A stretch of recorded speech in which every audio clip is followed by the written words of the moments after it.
The physical therapy program, which began in 1964, graduated the first class of baccalaureate degrees in 1967, before there was a University of Alabama at Birmingham.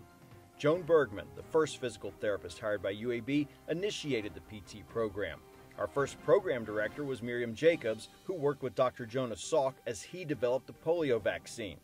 Our second director, named in 1968, was Marilyn Gossman, who had guided the PT program for 30 years, building it to where we stand today.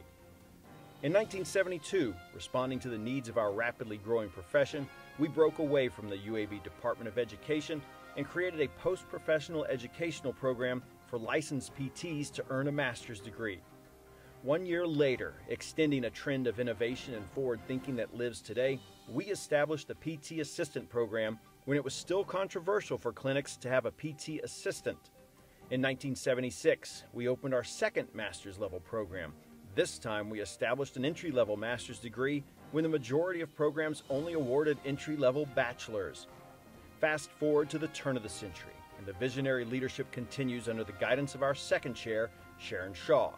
We established a post-professional Doctor of Science in Physical Therapy program in 2002, and 2 years later opened an entry-level Doctor of Physical Therapy program.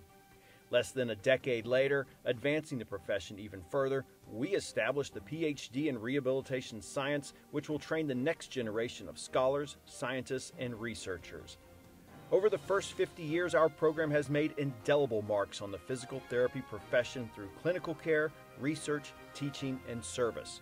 Over the next 50 years, with your generous help, we will continue to evolve and shape the future of physical therapy and the future of healthcare.